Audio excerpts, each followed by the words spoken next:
വായിലിട്ടാൽ അലിഞ്ഞു പോകുന്ന നല്ല ടേസ്റ്റി ആയിട്ടുള്ള നല്ലൊരു പുഡിങ്ങിൻ്റെ റെസിപ്പിയാണ് ഇത്. എല്ലാവർക്കും ഇഷ്ടപ്പെടും. ഇത് കുട്ടികൾക്കൊക്കെ ഒരുപാട് ഇഷ്ടപ്പെടുന്ന നല്ലൊരു റെസിപ്പിയാണ്. ഇതിനായിട്ട് ഞാൻ ഒരു തേങ്ങയാണ് എടുത്തേക്കുന്നത്. ഈ ഒരു തേങ്ങയുടെ പാലും നമ്മൾ എടുക്കേണ്ടതായിട്ടുണ്ട്. അതിനതാ ഞാൻ തേങ്ങ ഒന്ന് പൊട്ടിച്ചെടുത്തിട്ടുണ്ട്. ഇനി ഇതൊന്ന് കഴത്തിയെടുത്ത് ഈ തേങ്ങയിലെ കറുപ്പൊക്കെ ഒന്ന് മാറ്റിയിട്ടാണ് ഇതൊന്ന് അടിച്ചെടുക്കുന്നത്.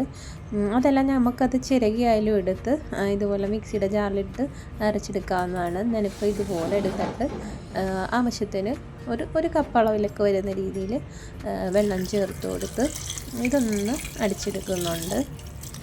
നല്ല രീതിയിൽ നമ്മളിത് അരച്ചെടുക്കണം. ഒട്ടും കട്ടയില്ലാത്ത രീതിയിൽ തന്നെ അരച്ചെടുക്കുക. നല്ല രീതിയിൽ അരച്ചെടുത്തിട്ടുണ്ട്. ഇനി നമുക്കിതൊന്ന് ഇതിൻ്റെ പാലൊന്ന് എടുക്കണം.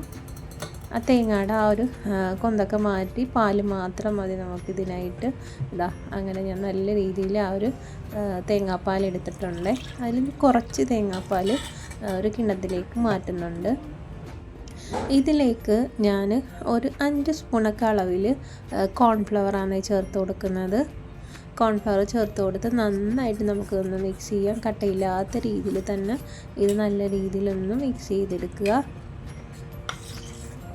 ഇത് നല്ല ടേസ്റ്റാണ്. ഇത് നമുക്ക് ഒരു തവണ കഴിച്ചാൽ പിന്നെയും നമ്മളിത് ചെയ്ത് കഴിക്കാൻ നമുക്ക് തോന്നും. നല്ലൊരു പുഡിങ്ങിൻ്റെ റെസിപ്പിയാണ്. ആ ഒരു തേങ്ങാപ്പാലിൻ്റെയൊക്കെ ടേസ്റ്റ് നല്ല രീതിയിൽ ഇതിൽ നിൽക്കും. ഇത് എല്ലാവർക്കും ഇഷ്ടപ്പെടും.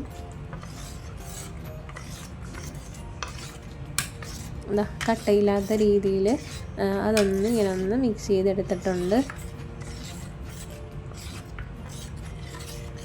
ഇനി ഇതിലേക്ക് നമുക്ക് കുറച്ച് ഏലക്ക വേണം. ഏലക്കയുടെ ആ ഒരു തൊണ്ട് മാറ്റി ആ ഒരു കുരു മാത്രം വേണം നമുക്കിതിലേക്ക് ചേർത്ത് കൊടുക്കേണ്ടത്. അത് നല്ല രീതിയിലൊന്ന് പൊടിച്ച് വേണം ചേർത്ത് കൊടുക്കാൻ. ഇതിലേക്ക് ഞാൻ പൊടിച്ച് ചേർത്തിട്ടുണ്ട്. നമുക്കിതൊന്ന് കുറുക്കിയെടുക്കുന്ന ഒരു പാനിലേക്ക് ഞാനിപ്പോൾ ആ ഒരു തേങ്ങാപ്പാൽ ഒഴിച്ച് കൊടുത്തിട്ടുണ്ട്. എന്നിട്ട് ഞാൻ ചേർത്ത് കൊടുക്കുന്നത് ബദാമാണ്. ബദാം ഒന്ന് പൊടിഞ്ഞു പോകരുത്. നമുക്ക് ഇടയ്ക്കൊന്ന് കഴിക്കാൻ കിട്ടുന്ന രീതിയിൽ തീരെ പൊടിയാതെ ഇരിക്കരുത്, നന്നായിട്ട് പൊടിഞ്ഞും പോകരുത്. ചെറിയൊരു തരിതരിപ്പിൽ വേണം നമ്മളത് പൊടിച്ച് നമുക്ക് ഈ ഒരു തേങ്ങാപ്പാലിലേക്ക് ചേർത്ത് കൊടുക്കാം.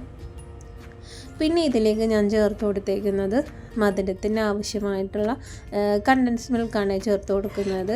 ഇതിലേക്ക് പഞ്ചസാര വേണമെങ്കിൽ നമുക്ക് പഞ്ചസാര ചേർത്ത് കൊടുക്കാം. ഞാനിപ്പം പഞ്ചസാരയ്ക്ക് പകരം കണ്ടൻസ് മിൽക്കാണ് ചേർത്ത് കൊടുക്കുന്നത്. കണ്ടൻസ് മിൽക്ക് ഇല്ലെങ്കിൽ നമുക്ക് പഞ്ചസാര ചേർത്ത് കൊടുത്താൽ മതിയാകും. എന്നിട്ട് നന്നായിട്ടൊന്ന് മിക്സ് ചെയ്യുക. എന്നിട്ട് നമ്മൾ കോൺഫ്ലവർ ചേർത്ത് തേങ്ങാപ്പാലിൽ നമ്മൾ കോൺഫ്ലവർ ചേർത്ത് മിക്സ് ചെയ്ത് വെച്ച് ആ ഒരു കൂട്ടം നമുക്ക് ഇതിലേക്ക് ഒഴിച്ചു കൊടുക്കണം. ഒഴിച്ചു കൊടുത്ത് നന്നായിട്ടൊന്ന് മിക്സ് ചെയ്യുക. എന്നിട്ട് വേണം നമ്മൾ അടുപ്പിൽ വെച്ച് തീ ഓൺ ചെയ്ത് കൊടുക്കാൻ. ഇതെല്ലാം ഒന്ന് നന്നായിട്ട് മിക്സ് ചെയ്തതിന് ശേഷം മാത്രമേ നമ്മൾ അടുപ്പ് ഓൺ ചെയ്യാവുള്ളൂ. നല്ല രീതിയിൽ മിക്സ് ചെയ്ത് കൊടുത്തിട്ടുണ്ട്. ഇനി ഞാൻ ഫ്ലെയിം കുറച്ച് വെച്ച് വേണം നമ്മളിത് ചെയ്തെടുക്കാനും. എന്നിട്ട് കൈവിടാത്ത രീതിയിൽ നല്ല രീതിയിൽ അത് മിക്സ് ചെയ്ത് കൊടുത്തുകൊണ്ടേയിരിക്കണം. ഈ രീതിയിൽ തന്നെ നമ്മൾ അതൊന്ന് ഇളക്കിയിരിക്കുമ്പോൾ കുറേ കഴിയുമ്പോൾ തന്നെ അത് കുറുകി വരും. ഒരുപാട് നമ്മളത് കുറുക്കിയെടുക്കരുത്, കുറച്ചൊന്ന് കുറുകിയാൽ മതിയാകും. ഈ ഒരു രീതിയിൽ വേണം നമ്മളത് കുറുക്കിയെടുക്കാൻ. ഈ ഒരു രീതിയിലൊന്ന് കുറുക്കിയെടുത്തിട്ടുണ്ട്. ആ ഒരു ആദ്യത്തെ ഒരു ചൂടൊന്ന് നമ്മളൊന്ന് മാറിയതിന് ശേഷം ഞാനൊരു ബൗളിലേക്ക് ഒഴിച്ചു വെക്കുന്നുണ്ട്. ഈ ഒരു ബൗളിലെ മുകളിൽ ഞാൻ കുറച്ച് ബദാം പൊടിയാണ് ചേർത്ത് കൊടുക്കുന്നത്. ബദാം പൊടിച്ചതാണ് ചേർത്ത് കൊടുത്തേക്കുന്നത്. എന്നിട്ട് ഫ്രിഡ്ജിൽ ഞാനൊരു 2 മണിക്കൂർ ഫ്രീസറിൽ ഞാൻ വെച്ചിട്ടുണ്ട്. ഫ്രീസറിലല്ല, ഫ്രിഡ്ജിൽ വെച്ച് കൊടുത്തിട്ടുണ്ട്. 2 മണിക്കൂർ കഴിഞ്ഞ് ഞാനൊരു പാത്രത്തിലേക്ക് ഞാൻ ഒന്ന് മാറ്റിയതാണ് ഇത്. നല്ല ടേസ്റ്റി ആയിട്ടുള്ള നല്ലൊരു പുഡിങ്ങാണിത്. ഇതെല്ലാവർക്കും ഇഷ്ടപ്പെടും. ഇതിൻ്റെ മുകളിലായിട്ട് ഞാൻ ഇട്ട് കൊടുത്തേക്കുന്നത് ബദാം പൊടിച്ചതാണ്.